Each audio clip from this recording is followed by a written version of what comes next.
to talk about solo parenting, in particular about discipline while solo parenting. It's really difficult because you're either going to feel guilty for being too soft on them or guilty for being too hard on them. And the reason we have this guilt is because we feel sorry for our kids that they don't have their dad, they don't have their mom, whoever it is that has passed making you a solo parent. I'm frustrated for my son. I'm angry for my son. I'm lonely for my son because he doesn't have his father. And it doesn't matter in the grand scheme of things who he has instead to my parenting. But what remains is those feelings. What remains is the feelings of this isn't fair, this isn't right. They're dealing with a lot. I don't know how I would feel because I had my dad growing up.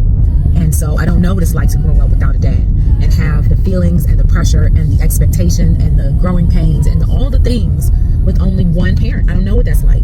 And so I feel guilty that I'm putting my son through this, and that's where that guilt comes from, that ultimately a decision that you made to marry somebody whose time wasn't going to allow the plans that you planned, you take on the guilt yourself. And that's not fair. It's not logical because you couldn't have known you were making a decision, but it doesn't stop you from feeling that way. And what I want to say about that is, in my experience, it's very difficult to discipline a child on the back end after you've already been too soft on the front end.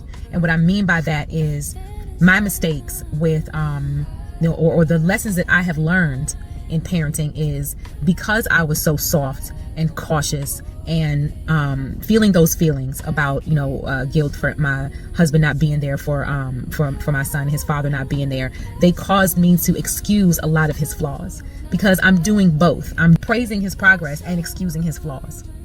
So it's very difficult to talk out of both sides of my mouth. As parents, usually there's a role for both. Yes, both of them get a chance to do both, but usually one of them is a disciplinarian and one of them is the nurturer. One of them is the wisdom giver. One of them is the, I'm on your side type of person. There's literally a good cop, bad cop dynamic in parenting. And when you have to be both, it makes it difficult. Honestly, it's hard probably for his stepfather, because it's not that he sees him as not his child. It's that it's difficult to get a word in edgewise with discipline when, one, you don't know how it's going to be received, and two, you don't know if I'm going to let you. You don't know if the parent is going to let you discipline this child because of the guilt and the strong feelings that we're having about feelings that might be our own feelings. So what I'm saying here is, I wish I was able to foresee what was going to happen if I was too soft on him.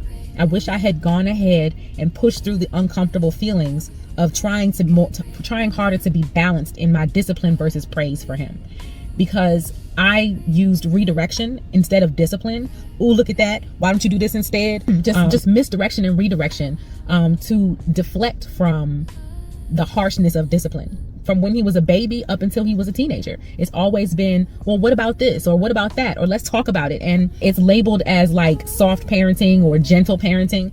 And there's a time and a place for it. But when you're 100% a gentle parent, they don't understand the harshness of the consequences that you haven't given them.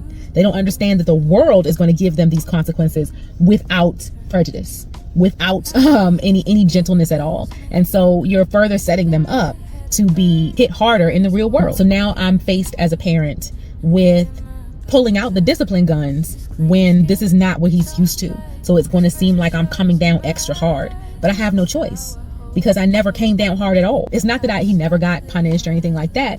It's just that I always made excuses for him in my head to not rain the thunder, to not be critical enough of his missteps for him to be motivated to change. It was more of a passing observation. It was more of a do this or do something else. It was more of a, well, then just don't do that in my face. Or, it was more of a, well, you're occupied right now with video games, so I'm not going to bother you. Or it was more of a, well, I'm right here, I might as well do it myself, rather than nagging you about why you didn't do it. And it was a lot of me protecting my own sanity for not having a fuss all the time. Because, let's face it, being a single mom means you're going to be fussing a lot. You're going to be fussing a lot, especially of more than one child. Deteriorating to my quality of life, to constantly be having to be in nag mode, to constantly have to be in disappointed in my kids' performance mode, to to constantly have to be in, why didn't you do this? Why didn't you do that? How come you this? How come you that? You know, do this better, do that better. It puts you in a mood that's almost impossible to find some positive reinforcement to give. It puts you in a state of mind that's almost impossible to be a nurturer. You have to dig somewhere from real deep and do it some other way. And I'm seeing that this is what happened with single moms. I'm seeing that this is why people that are raised by single moms talk about how their mom was, you know, they have mom trauma.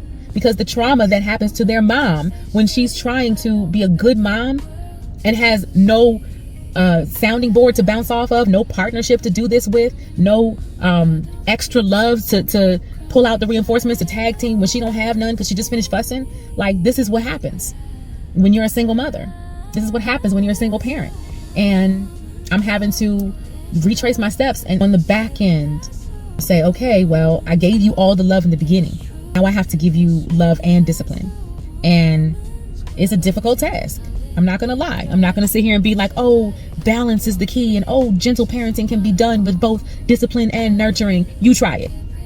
You try it in the throes of feeling guilty, feeling angry, feeling frustrated with the fact that your child is being a kid without his dad, and then try to be mad at him, or then try to be disciplinarian and understanding at the same time. It's freaking impossible. So what I want to offer is encouragement. Be encouraged.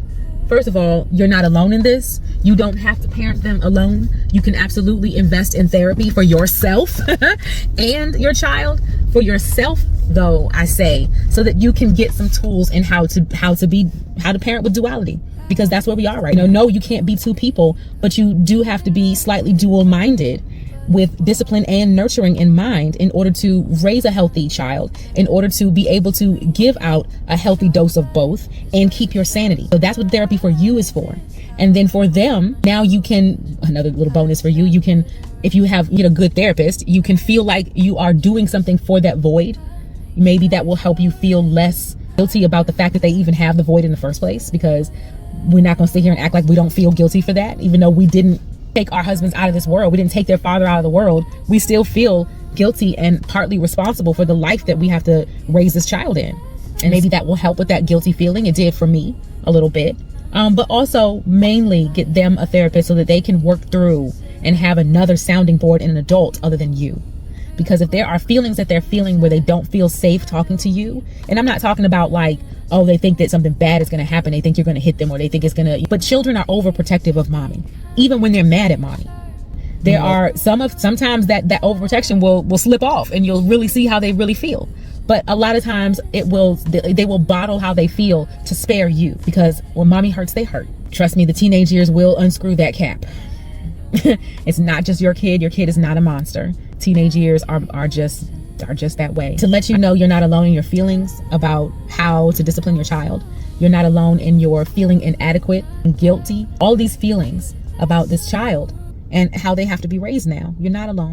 Get some therapy, get some help. You don't have to do it by yourself kind of way. I hope that helps. All right, bye. Hey, it's Maya and Dion, and if you liked that video and it was helpful for you, comment below and check out some of my other videos about solo parenting and all things widowhood. Thanks for watching.